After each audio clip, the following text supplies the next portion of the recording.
things that you've learned throughout your pro career, how much of that intrigues you about this job? A lot. I mean, obviously, it's a pleasure and honor to work with him. And I remember when he first got the OC job, and I've always stayed close with Coach Stoops and Lee and Coach Gundy, and everyone said the same thing. He's different. You know, he's not just an offensive coordinator, and the fact that he has a helm now and shows it, and you know, you don't have the number one offense for this long. For you have it for a reason, and he's obviously a guy that's extremely intelligent and bright, but the fact that he's very family oriented, and he doesn't have any ego. He's a head coach, but he doesn't walk around, and he listens to the staff. He asks ideas, he asks questions, and you know, you can always learn something from everyone, and I think he takes that approach. That's why he's had so much success he's had so far. Have you and Bill and he been together at all, talking about schemes, formations, things like that? Yeah. So we started this week, and Bill's another guy that I've heard nothing but great things about, and it's a pleasure to work with him, and I'm extremely excited to work with him, learn from him as well. And but we've got together this week and started talking about schemes and whatnot. DeMarco, you were here whenever the no huddle stuff started. You were a player in 08. How have you seen offense evolve since then? I mean, now kind of everybody's doing that. Yeah, it is. I remember when we first did it, and Kevin Wilson was our offense coordinator, and Coach Stoops wasn't too high on it, and we tried it in the spring, I think, and I think it took one game to make Coach Stoops a believer, and from there it's kind of obviously evolved, and you know, with Lincoln being with Leach, and you know, this offense is very dynamic, very versatile.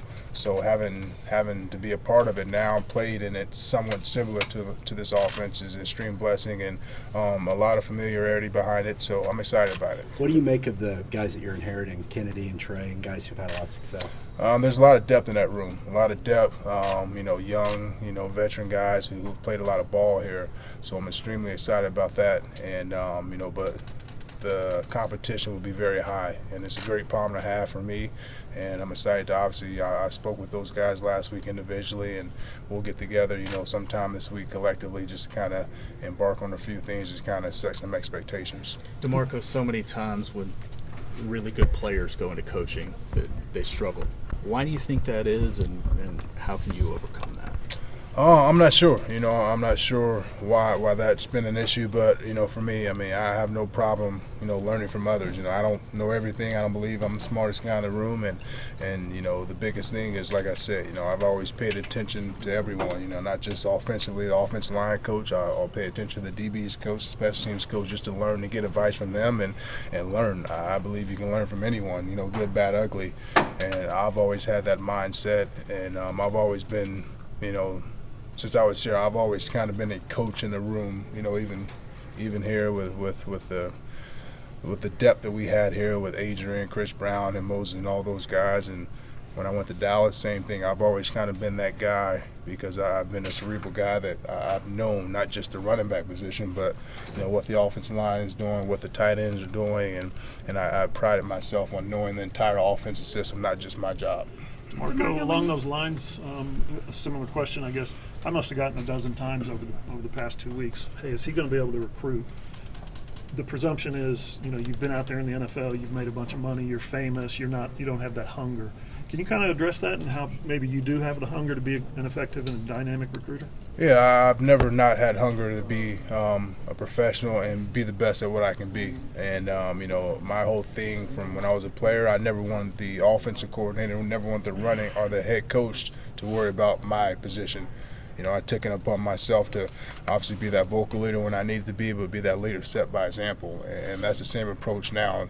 And I don't want Lincoln, I don't want Bill, I don't want anyone having to worry about the running back group. And I want us to, obviously we won't be perfect, but, a thing about me is, I am a perfectionist, and I work my tail off to make sure that everyone's on the same page. And money and all that stuff has never mattered to me.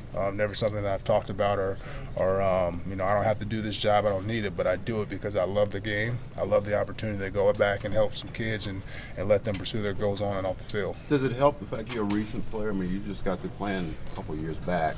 social media is big now in coaching and everything else. I mean, things like that you younger guys that help you think. Yeah, I think it's a factor. You know, I was in their shoes 12 years ago, and I was obviously playing, 2.5 years ago. So I think that's a factor to some degree. Once again, it's not a pitching point for me, and I think we all know, what the history has been with me playing here and playing in the NFL. But once again, it's on a deeper level, a deeper connection that you have to involve yourself with these kids and their families to make sure that you give them a different type of look and different type of atmosphere to see why they can be successful on and off the field. When you came back to campus, were there any specific memories that kind of flooded back to you when you first stepped back here for the interview process? Well, the whole deal is different, so I'm still getting lost. Still getting lost around the facility, which is beautiful and is definitely deserving for this program and for the athletes here. But it's Norman. Norman is a second home for me. I consider, my mom and dad, they always get mad at me when I say, hey, I'm going home. And they always say, no, you're from Vegas, which I love Vegas. I'll always rep Vegas, but Norman has an extremely special place in my heart. Just the people here, they're very supportive, and they've always have been. So it's a beautiful small town. It's very, very family oriented, very, very homely. As far as playing memories, anything kind of fled back to you? Just winning, lots of championships and having fun. And like I said, walking through these doors and seeing 85% of familiar faces, that says a lot about this program, says a lot about the people, why they've been here for so long. So many of these kids have dreams. So many of these kids have dreams of playing at the next level. How much can you take your journey and kind of help those kids reach their goals?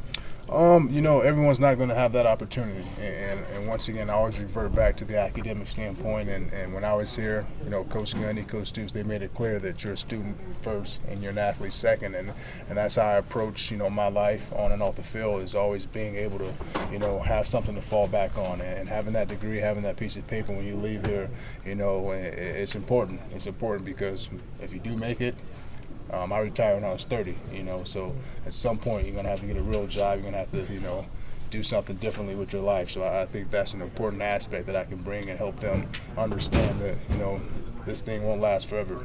DeMarco, when you sent the eyeball emoji to Kale, was that on your mind, like, hey, remember me, or was that what you were thinking? No, well, we've always stayed in contact, Yeah. and I didn't know the job was open. I just got I guess when it did open, I just got a bunch of text messages from teammates and coaches that, I was like, holy cow, and then I just sent him that emoji jokingly, and I didn't know he showed Link in that now. In about 10 minutes when I'm done, I'm going to have a talk with him. What else are you showing him on your phone, right? DeMarco, we've talked a lot about the NFL. Can you reflect on maybe how difficult it was to play in that league and where Adrian Peterson is? He was here before you were here, Yeah. and now he's still playing. Well, that's what separates him from myself. And I always tell people, I consider and pride myself on my work ethic, and I'm up there with the best. But he's a guy, physically, mentally, emotionally, he's second to none. I consider Barry Sanders is my favorite running back ever. I consider him the best, but I think Adrian Peterson is the best running back that ever played the game, and it's not by coincidence that he's still playing, and he's a great person, works his tail off, and more importantly, he's a great human being. He's a family man. He does it the right way. Has a charity, and he gives a lot back to the youth. But Adrian, he's a freak of nature. You guys have all seen it. You're still seeing it, a decade later. How hard is it physically and mentally to do what you did and be in that league, play professional football? It is hard, but like I said, having a chance to come here, if I would have went anywhere else, not saying that I wouldn't have had the same career, but having a chance to be here and understand what it really takes, day in and day out, from Coach Stoops, Gundy, and the rest of the staff in this program and just the city of Norman, that helped me tremendously throughout my course of my career. When you had go. No, you were on the last Oklahoma team to play for a national championship. Does that thought make you think it's time to get back to that game? I mean, these guys have been close. Obviously, you've gotten to the semis 3 times, but you know what I mean. It seems like it's been long enough. One of those. It's been long enough deals. Right, and there's a standard to obviously being associated with this program, and obviously Big 12 championship means a lot, and playoffs means a lot, but the ultimate goal and why you come here, why you play here, why you coach here is to be in the big one, and by no means do I take that lightly, and by no means anyone in this program that's associated with this program takes it lightly. So we know what our goals are, but at the same time, you got to take it one day at a time, and taking it one day at a time and working hard throughout the course of the week, throughout the course of off-season programs, mentally, physically, emotionally, it all plays a part. As a follow-up, real quick, the 10 years later, 11, I guess it's been 11. Can you definitively say that if you'd played against Tebow, that the result would have been different? That Florida team? Now that I'm not playing, I guess I can say that. You sure about that? Yeah. Yeah. Hey, DeMarco, I'd talked to Coach Sumlin as this was all wrapping up, and he understood, this was a decision that you needed to make. I'm just curious, with your long-standing relationship with him, how tough was it, and could you have left him if it weren't, if it were anybody else but Oklahoma? It was tough. It was tough, and to be honest, I had some other opportunities after the season go elsewhere, and I obviously turned them down to stay with him. And him giving me the first opportunity, him being so close, recruiting me, being here, and we've always kept in good communication. When he left, and obviously when I left throughout the course of my pro career, and it was a tough conversation to have, and he understood. And like I said, for me, it's my first time doing this, first time leaving a school, and it was a hard conversation that had to be had, and he understood, and like I said, I'm forever grateful for him. But our relationship won't change. We'll always still be close, and obviously be in communication. Marco, with your as young as you are, can you kind of describe us like the on a staff that's relatively young, rallies put together? It was great. Like I said, I think Lincoln hit the nail on the head. Just the energetic factor of it, and you have a lot of coaches that they've done this for a long time, and just the mindset of being here and being energetic, being competitive, and having a lot of different avenues to get better and grow as a person, as a player, and as a coach. That I'm excited to be here and be on the staff. So you hit the recruiting trail, it seemed like immediately. How did you feel like those recruits resonated with you, and was it different recruiting, for Arizona than it is for Oklahoma?